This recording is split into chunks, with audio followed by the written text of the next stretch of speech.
Bonjour à tous, aujourd'hui on se retrouve pour une nouvelle vidéo. Pourquoi les gens ils passent dedans là? Ça suffit. C'est une vidéo mise à jour. Et dans cette vidéo, les nouveaux poneys gallois sont sortis. Alors, on peut tous avoir accès aux poneys gallois de Fort Pinta. Mais pour avoir accès aux autres poneys, il faut avoir la réputation aimée avec l'ermite de la lande, donc qui est à Sudoven. Voilà. Donc, on va directement aller voir le poney de Fort Pinta. C'est un gris. Voilà, je vais vous lire la description. Alors, depuis des milliers d'années, le pays de Galles abrite l'adorable et adoré poney gallois. La race a été forgée par cette terre et ses habitants, donnant un équidé robuste et résistant qui prospère même dans des conditions difficiles. Certains ont même survécu en hardes sauvages pendant des générations. D'autres ont travaillé aux côtés de fermiers gallois ou étaient dorlotés par des rois. Dès le Moyen-Âge, la race était connue comme forte et rapide, tout aussi adaptée à la charrue qu'au combat, et offrant une grande variété de tailles. Ce n'est que dans les années 1900 que les poneys gallois ont été divisés en différentes sections dans le studbook selon leur taille et leur carrure. La rumeur raconte que les poneys gallois sauvages de Sudoven étaient autrefois les chevaux de la famille Winterwell. Ils auraient été oubliés et laissés à divaguer jusqu'à revenir à l'état sauvage, et la race est florissante dans la péninsule. Leur grande adaptabilité signifie aussi que de nombreux Jorviquois, au fil du temps, eurent un poney gallois comme compagnon. Après tout, ils sont parfaits pour le travail, la guerre ou les loisirs sous le climat de Jorvik. Ils apprennent vite, s'adaptent à toute discipline dans laquelle ils sont entraînés, et possède le caractère amical typique des poneys et une robe qui peut prendre toutes les couleurs existantes. Ce poney gallois est de type sel ou section B du studbook. C'est le plus léger des poneys gallois, même s'il est plus raffiné. Il n'a pas perdu son héritage de poney de montagne et est tout aussi tendance et prêt à galoper sur n'importe quel terrain. Tout ce qu'il lui faut, c'est un ami capable de tenir le rythme pour voyager avec lui. Donc, puissance 4, discipline 2, rapidité 0, endurance 1, agilité 1. 0, pardon. Oula. Au prix de 800 stars quoi. Donc celui de Fort Pinta est accessible à tous puisqu'il est niveau 1. Et les autres, je vous dirai après parce que j'ai oublié. Voilà. On va aller voir de plus près. J'avais remarqué qu'il avait les yeux verts, c'est ça. Donc leur coupe de base c'est avec une petite tresse. Donc il est gris, il a une petite tache sur le nez mignonne. Voilà. Et il a le sabot blanc. Mais attends, il n'a pas de châtaigne? Il n'a pas de châtaigne. Bah c'est bizarre. Ça fait longtemps qu'ils mettent des châtaignes et là... Non, il n'en a pas. Bah, c'est étrange. Bon. Et on va aller voir les autres chez l'ermite. Donc ils sont là. Ceux-là sont restrictions de niveau 7. Celui-là a les yeux verts. Il est rouant. Il est super mignon aussi. Avec le nez rose. Celui-là est noir. Avec une petite balsane. Et il a les yeux gris. Et une petite liste aussi. Et ceux là-bas qui ont l'air de beaucoup plaire. Un alezan qui a les yeux marrons et une belle liste. Et les yeux marrons. Belle liste et des balsanes. Un palomino qui a les yeux marrons. Il est un peu pommelé. Il a des super belles balsanes. Et il a les yeux marrons. Ils sont super mignons, hein, ces poneys. Ils sont pas très grands, mais c'est des poneys. Et celui-là qui est un alezan brûlé. Qui a les yeux marron clair. Et des balsanes. Il a des sabots qui sont bicolores. Alors, je pense que mon préféré, j'hésite entre le noir et l'alezan. J'aime pas du tout le palomino. J'aime bien aussi celui-là. Je pense que je vais partir sur l'alezan brûlé. On va l'appeler comment? Acacia. C'est parti pour Acacia. Allez. On va aller faire les revues des allures. Alors, le voilà. Et ils ont des nouvelles brides. Donc, qui sont là. Et il y a une nouvelle fleur. Hein. Il y a des nouvelles brides qui sont des muserolles en des nosebands. Donc c'est une muserolle en plus qui vient fermer la bouche du cheval. Alors c'est juste un jeu, donc on dit rien. Et puis c'est comme dans la vraie vie en fait. Si vous n'avez pas envie de les acheter, vous les achetez pas. Donc c'est pareil dans le jeu. Voilà. Et il y a aussi des nouveaux licols de présentation. Voilà, qui sont un peu pareils que ceux qu'on avait eu avec les persans arabes. Mais il n'y a juste pas les fils devant. Noir. Voilà, celle-là. Nouveaux filets. Qui sont adaptés aux modèles qui venaient de sortir avant. Qui sont les Appaloosa. Donc tu peux leur mettre. Donc c'est vraiment cool. Mais pas celle-là.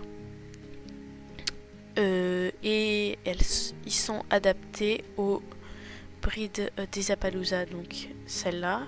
Les filets éthologiques. Ainsi que les muserolles allemandes d'Islandais et les brides médiévales. Donc, on va aller faire la revue des coiffures et des allures. Donc, on va voir les coiffures disponibles. Donc, la coiffure de base, c'est ça avec une petite tresse. Et donc, la queue, elle est comme ça. Ensuite, il y a la même, mais en courte. Donc, la coupe avec la petite tresse, mais courte. Et la queue ne change pas. Ensuite, il y a les longues tresses qui rend la queue tressée. La crinière longue qui laisse la queue comme elle est, je suppose. La crinière en brosse qui laisse la queue comme elle est. Vous voyez, comme avec la crinière longue. Ensuite, il y a la toute petite crinière. Voilà, qui ne fait rien. Et ensuite, il y a bien évidemment les pions qui vont, je pense, stresser la queue. En effet. Et les petites tresses qui tressent la queue. Et voilà, ce sont des plus petites tresses. Vous voyez, ça c'est des grandes tresses, ça c'est des petites tresses. Pour l'instant, je vais laisser comme ça. Pour la revue des allures et après je verrai. Donc, on va commencer par les animations à l'arrêt. Il lève les yeux, il regarde partout. Il bouge les oreilles, il regarde derrière lui. Il bouge un peu, il bouge ses pieds, il secoue. Il se bouge. Il gratte le sol, le pas. Alors c'est assez énergique. Il y a des grosses pattes par contre. C'est assez énergique. Les crins bougent bien.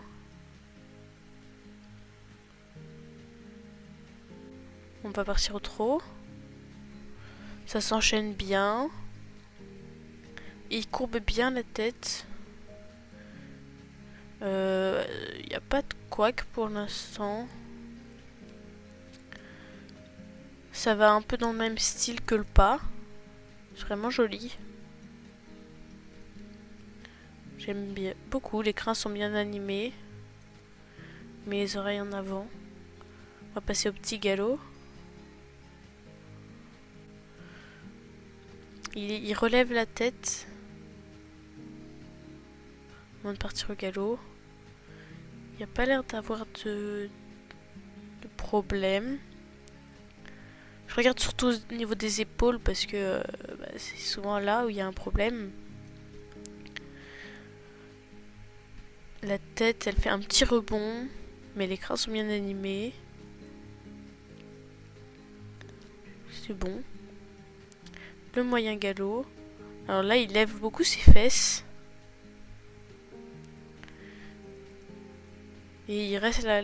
Il fait un rebond avec sa tête. Bizarre.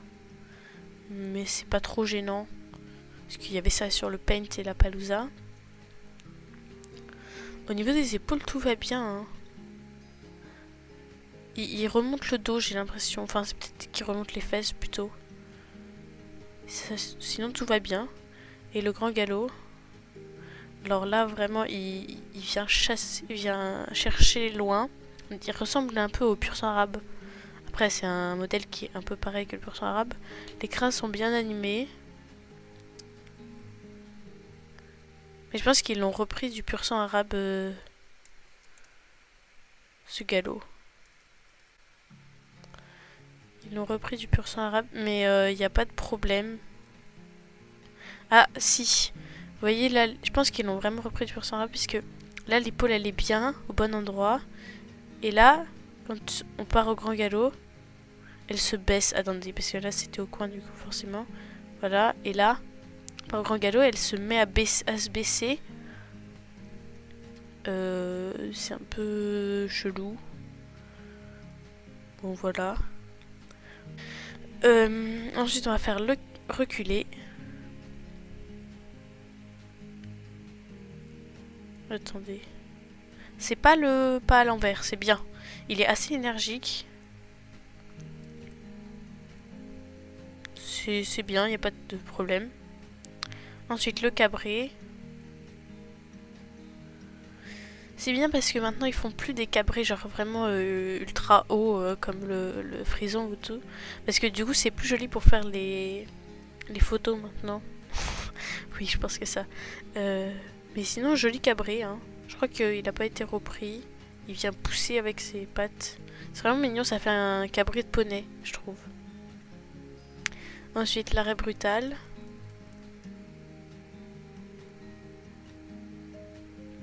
Ça va, ça fait réaliste. J'aime beaucoup l'arrêt brutal. Puisque genre c'est pas d'un coup. Il glisse un peu mais pas trop. J'aime beaucoup. Il n'y a pas l'air d'avoir de couac. Il y a juste une animation spéciale. Donc il faut appuyer sur la barre espace. Et il se soulève un peu. Enfin, ils appellent ça un saut. SSO, bon, voilà. C'est mignon. Donc il plie, il fléchit et il monte. Et après, il secoue sa tête. C'est mignon, il n'y a pas l'air d'avoir de problème au niveau de l'animation. Et la queue se plie bien sur le sol. Tout va bien, les crins sont bien animés. Tout va bien. Ce poney, on va dire, est presque parfait. Il est saut. Donc le saut au petit galop. Il donne un coup avec ses postérieurs. Mais sinon, ça a l'air d'être un bon saut. Les crins sont bien animés. Oui. Il n'y a pas de problème dans les pattes. Certains poneys, ils réatterrissent, mais genre vraiment 2 mètres au-dessus du sol, quoi. Et il y en a, ils réatterrissent dans le sol. Non, ça a l'air d'être parfait. Tout va bien. Il n'y a pas de problème. On va faire le saut au moyen galop. Ça m'a l'air d'être le même. Il remonte bien ses antérieurs contre lui. Genre il les plie bien. Et le saut au grand galop. Tout va bien pareil. Ils font de mieux en mieux des sauts, hein, les animations SSO. Il m'a l'air de pas y avoir de couac. Mais je pense que c'est le même saut. En vrai. Non, tout va bien. Donc, je pense que on a fait le tour. Je pense que ce cheval est parfait. Parfait, t'as mis un grand mot, mais bon. Il est un peu petit quand même. Bon, c'est un poney, hein, mais voilà. Mais il est super mignon. Les bandes sont bien mises dessus. Et tout va bien. Bon, bah, j'espère que vous avez aimé cette vidéo. Et je vous dis à une prochaine.